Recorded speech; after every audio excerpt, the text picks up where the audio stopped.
Good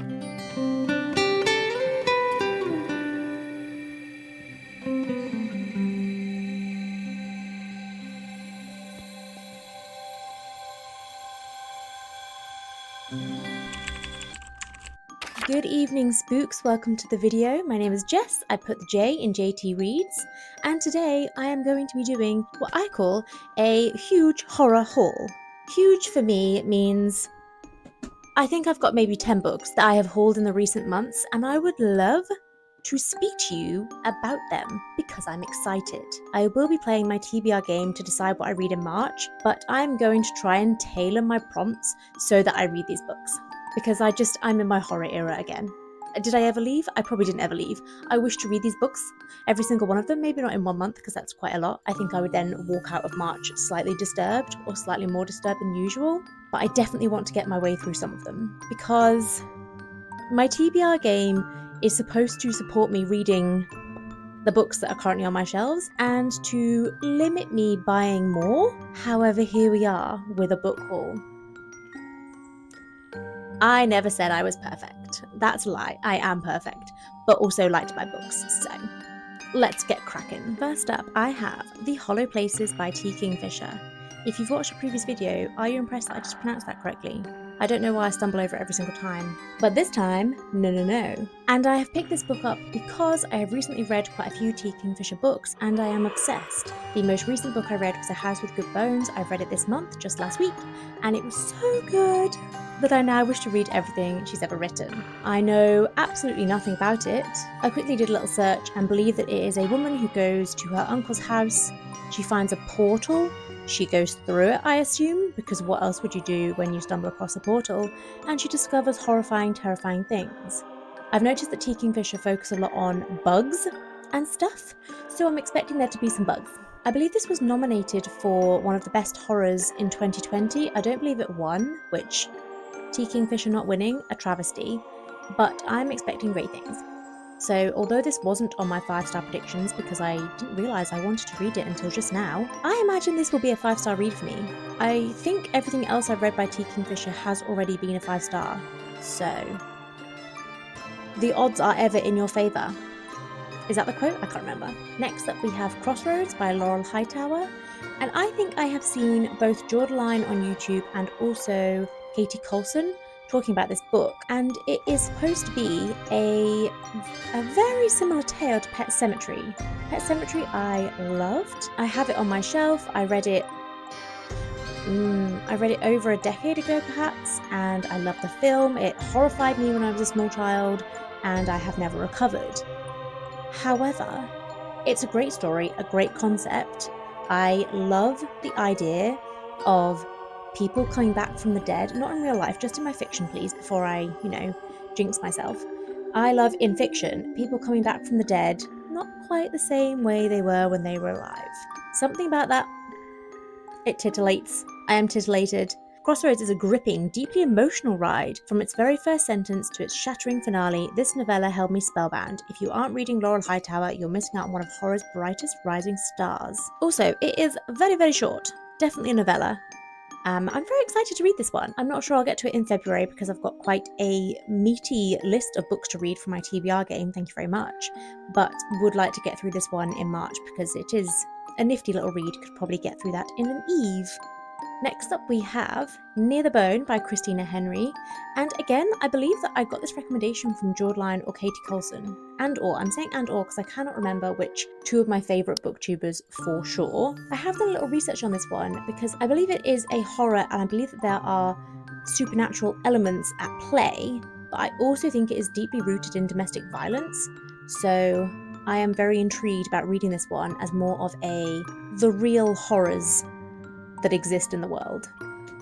So I think it's going to be an upsetting but quite interesting read. I will read the synopsis. Mattie can't remember a time before she and William lived alone on a mountain together. She must never make him upset. But when Mattie discovers the mutilated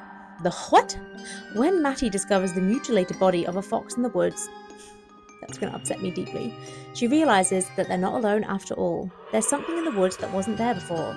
Something that makes strange cries in the night, something with sharp teeth and claws. When 3 strangers appear on the mountaintop looking for the creature in the woods, Matty knows their presence will anger William. Terrible things happen when William is angry. Oh, that gave me goosebumps. Horrifying. I mean, the cover is incredible.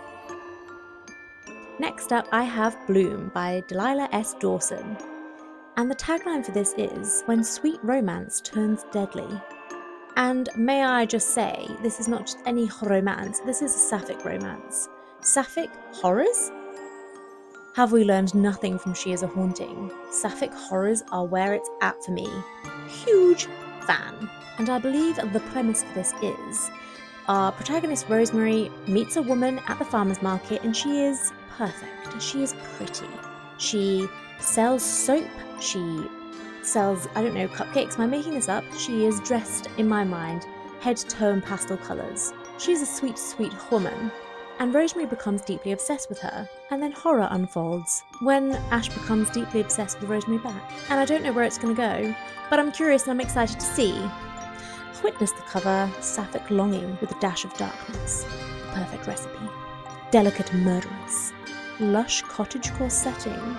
And a heart of absolute darkness. Woo! Next up we have Before the Devil Knows You're Here by Autumn Krauss. This is a hardback cover and it is glorious. A bizarre and beautiful folktale that will have readers breathless from all its twists and turns. Ooh! Deftly blending folklore, poetry and horror into something wholly original. It does start by saying 1836.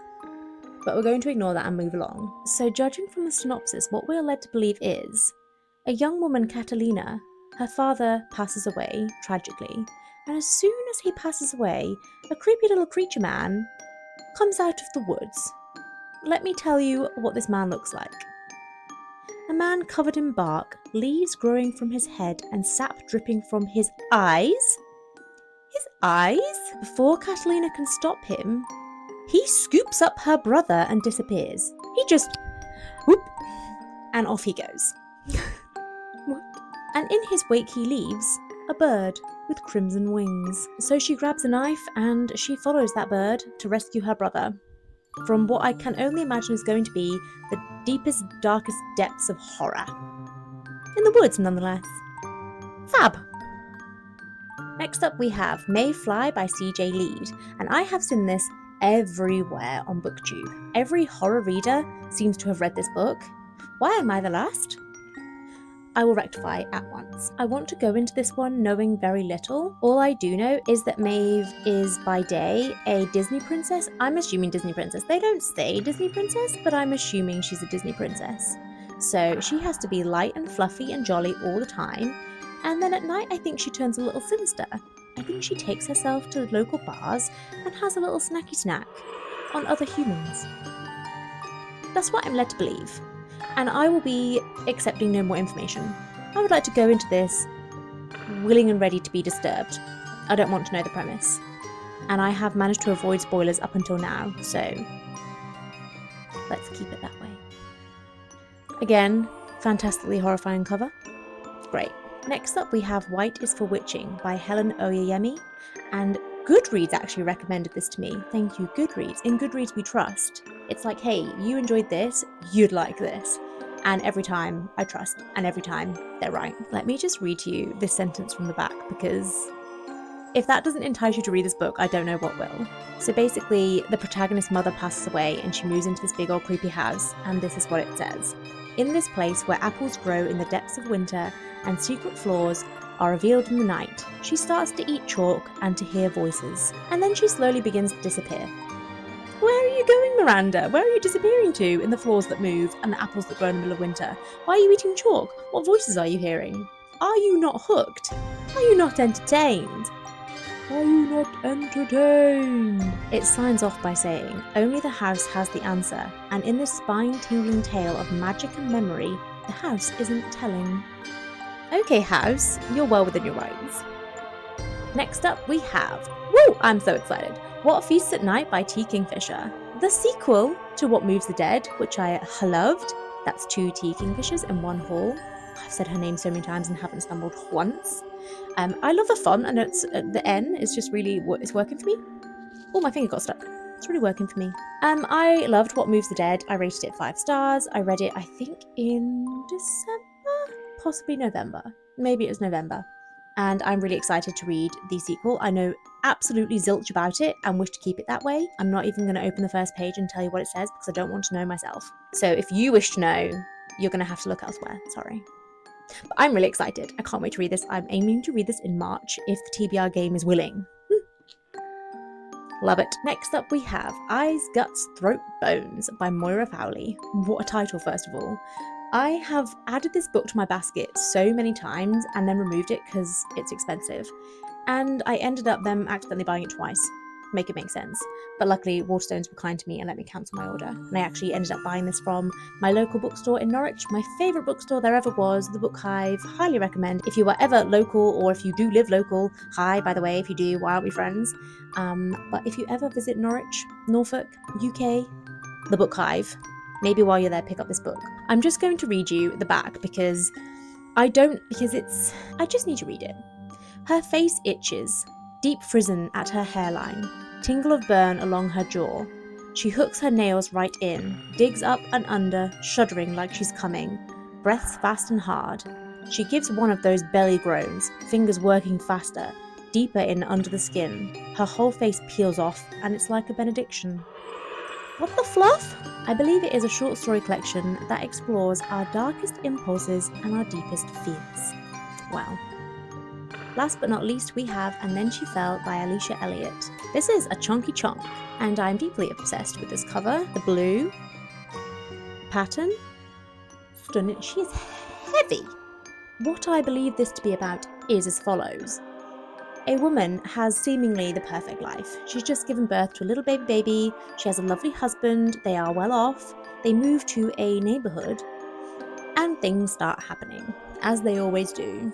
She starts hearing voices. Her neighbours are hostile. It's giving me Get Out, but in book form. The unsettling, everyone's against you, but nobody believes that everyone's against you. That's what I'm expecting. It is a urgent and unflinching look at spiritual inheritance, womanhood, denial, and false allyship, which speeds to an unpredictable and surreal climax. I'm so excited. That is And Then She Fell. And that is it. Those are the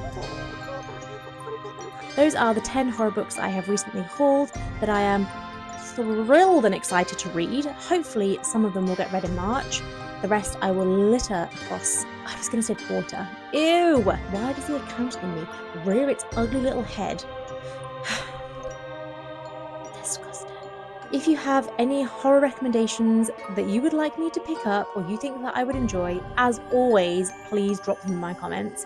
You know, I will always buy them and I will always read them. There is never too many horrors on my TBR.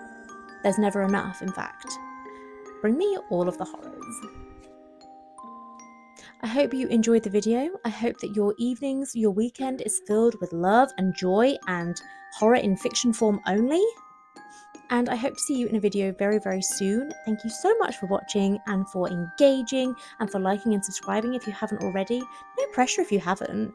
It's just, you know, my entire joy and self-worth depends upon it. But don't let that keep you up at night.